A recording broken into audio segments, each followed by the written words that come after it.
How's it going, guys? Today I'm giving you some tips on how to sound like Eddie Van Halen with the wrong equipment, or the tricks that you can do with your hands so that you can pick up any guitar and basically project transferable skills onto it so that you can sound like Van Halen. A lot of people think that Van Halen's sound lives solely in his gear. Although gear does play a part, it'd be foolish to say it doesn't, but it's by no means the full picture. Eddie still sounded like Eddie with totally different rigs. There must be some magic in the hands somewhere. In this video, I wanted to share with you certain little tricks and tips on how to get the Van Halen sound coming from a position of a humbucker. This is a Seymour Duncan JB, and some decent distortion. I am using a modeler for today's video to prove my point, not a valve amp in sight. These are tricks that cost nothing. Equipment is not integral to do it. These are tricks you can solely do with your hands. So many Van Halen hacks can be found in the song You Really Got Me.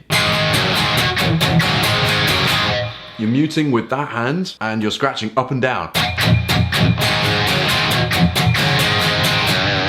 When it comes to fills, you're really picking hard for each single note.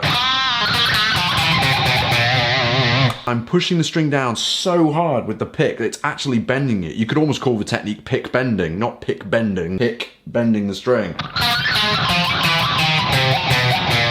Then the last one in that fill alone is squeezing notes, arguably just a blues trick, but very important in Van Halen style. I'm the one. You can even do it with riffs that involve just hammer-ons and pull-off. Really, really important. Bending notes up just a little bit. Microtonal stuff. Tapping tip for anything Van Halen. Hammer on soft, pull off hard. The thing you're aiming for is that sound that the string's slightly under stress. Take a track like Hot for Teacher without what I'm talking about.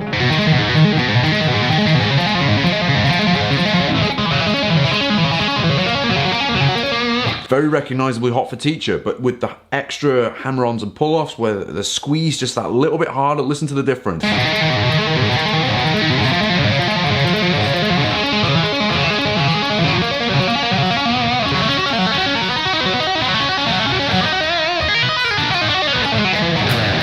Transferable, you can do it with anything Van Halen. Tapped harmonics, there are tutorials for this everywhere, but to just give you the very basics of the technique here, you would be tapping the fret wire 12 frets above the note in question. Let's do an open E, 12th fret.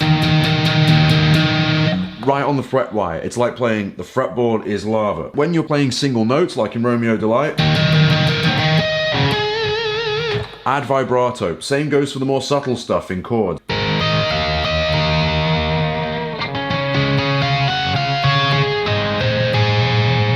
A little bit of vibrato in the right place, chef's kiss. What was going wrong there? Some of you will know. A pull-off was missing. Team that with palm muting and apply it to these positions.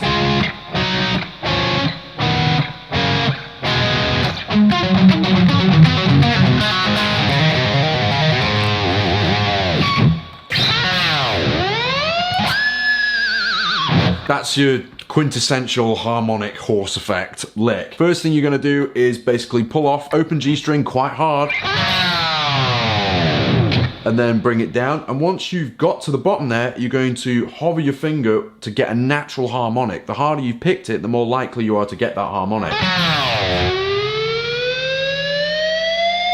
5th fret, and then to do the horse effect without the harmonic, that kind of idea. Add a pinch harmonic. The sweet spot is right there where a middle pickup would be.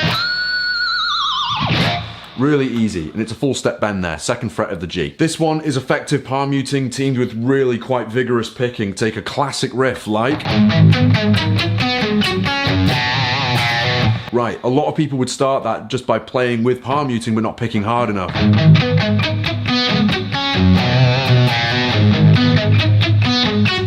And as a result, some notes can get lost. With the high pitch notes, pick a little harder and upstrokes with that riff.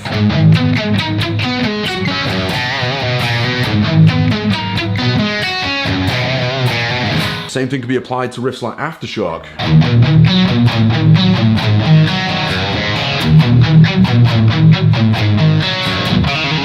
Really, really important. Pick hard and mute hard as well. Another important rhythm tip with Eddie stuff, and this can be applied to select songs, but emphasize the tops of chords, the higher notes, in other words. Take a riff like Dance the Night Away.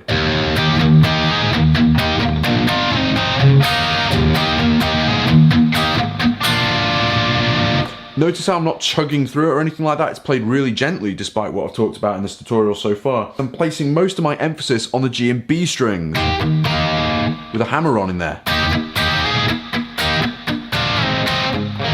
Really allows the melody and chords to sing out rather than giving equal attention to all strings. Just doesn't sound the same. The elephant trick. Natural harmonics, G5, B7, high E12, volume down, watch what happens. Bar down, up we go. Let's do it better this time.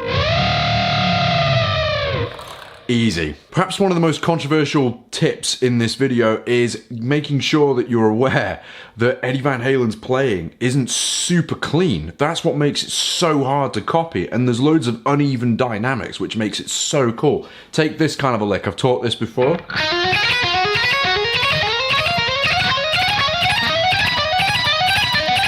All I'm doing there to pick wise is I'm going picking the first note and then hammering on the other two, and then up, down, up on the high E. And I first figured that out from listening to the raw recording of Spanish Fly. You can hear the B string notes are hammered on. What's really cool is that he picks really ferociously the top three notes. So it's...